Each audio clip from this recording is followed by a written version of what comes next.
Tradisi pembagian bubur Asyuro kepada masyarakat pada tanggal 10 Muharram kalender Islam di Kota Palembang, Sumatera Selatan hampir setiap tahun dilakukan. Namun disayangkan, tradisi yang masih dijalankan di berbagai tempat di Kota Palembang atau pada tanggal 19 Agustus kemarin ini, masih ada warga yang abai protokol kesehatan akibat tingginya antusiasme masyarakat. Salah satunya yang terjadi di salah satu tempat pembagian bubur Asyuro di Gang Sungai Tawar, Kelurahan 29 Ilir, Kecamatan Ilir Barat 2, Palembang. Panitia pembagian bubur Asyuro di lokasi ini kewalahan lantaran banyaknya warga yang berdatangan untuk mendapatkan bubur yang dipercaya penuh barokah tersebut. Akibatnya terjadi kerumunan saat panitia hendak membagikan bubur tersebut.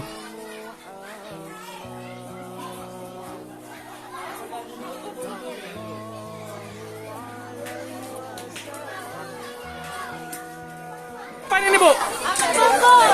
Bubur ya? Sudah berapa lama menunggu tadi antrian? Apa? Antrian sudah berapa lama menunggu? Antri dengan. Tadi ini bubur ini kenapa, Bu? Memang ditunggu-tunggu atau seperti apa, Bu? Udah lah tiap tahun ini di sini bagi-bagi bubur. Oh, memang budaya atau itu ya? Hasilnya itu apa? Apa? Apa rasanya?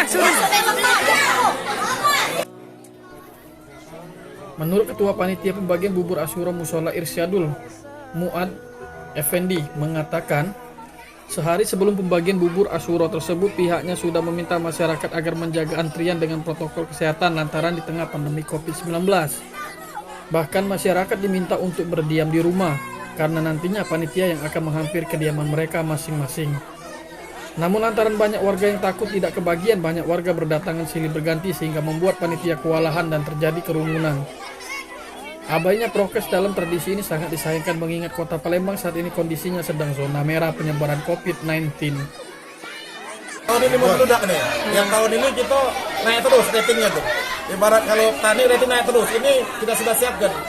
Maka tadi sudah dihimbau untuk prokes kesehatan. Tapi nyata ya namanya antusiasme masyarakat ini tidak bisa dibendung. Ya. Itu saja. Ini khusus warga lorong sini Pak, apa Ini khusus warga Sungai Tawar ya, Sungai Ilir. Bukan lorong ini. Hampir saya Sungai Tawar. Ada yang dari Sungai Tawar 1, 2, 3, 4. Ada juga mungkin yang Sungai Tawar 2. Oh, jadi ke sini Pak. Khusus kelurahan 29 Ilir. Tidak ada kelurahan lain. Untuk pembuatan bubur Asyuro tahun ini sendiri panitia di lokasi membuat bubur tersebut dengan bahan 20 kg beras. Selain beras, proses pembuatan bubur Asyuro ini memakan waktu selama 2 jam yang terdiri dari bahan lainnya seperti santan, daging ayam, kacang-kacangan, kerupuk, serta bumbu rempah-rempah. Meski sepintas mirip pada bubur ayam pada umumnya, namun yang membedakan bubur Asyuro ini tidak berkuah dan memiliki rasa khas tersendiri seperti asin dan gurih.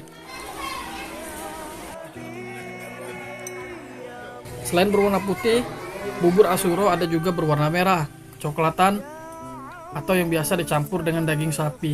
Sejarah atau tradisi sedekah bubur Asyuro di tanggal 10 Muharram di berbagai daerah Kota Palembang pertama kali dikenalkan oleh ulama terkemuka kala itu Syekh Abdul Samad Al-Palembani ke masyarakat Palembang yang merupakan bentuk amaliyah tanggal 10 Muharram kalender Islam. Selain bersedekah bubur, ulama tersebut mengajarkan amaliyah lainnya seperti puasa, mengusap kepala anak yatim, bersedekah dan lain-lainnya. Sejak itu masa Kesultanan Palembang Darussalam hingga sekarang sedekah bubur Asyuro masih dilakukan masyarakat hingga menjadi tradisi budaya Palembang meskipun saat ini sudah mulai luntur dimakan zaman. Selain tradisi, sedekah bubur tersebut penuh syarat makna, yaitu merupakan bentuk ungkapan rasa syukur manusia atas keselamatan yang diberikan oleh Allah Subhanahu wa taala dalam tradisi Islam. Hal itu terlepas bubur Asyuro ini diambil dari kisah Nabi Nuh alaihissalam ketika tsunami besar yang menenggelamkan bumi. Nabi Nuh menyelamatkan diri bersama pengikutnya serta hewan berpasang-pasangan menaiki bahtera kapal yang dibuatnya setelah Nabi Nuh mendapat wahyu dari Allah. Kapal yang berlayar selama 150 hari akhirnya berlabuh di Bukit Cudi pada hari Asyuro setelah air bah surut. Setelah berlabuh, para pengikut Nabi Nuh merasa kelaparan karena persediaan makanan mulai habis. Kemudian Nabi Nuh menyuruh pengikutnya untuk mengumpulkan sisa bahan makanan seperti beras, gandum, biji-bijian, dan lainnya. Setelah dikumpul dari masing-masing segenggam-segenggam, agar cukup untuk dimakan semua yang ada di kapal, Nabi Nuh membuatnya bubur atau yang dikenal bubur Asyuro atau Asyuro.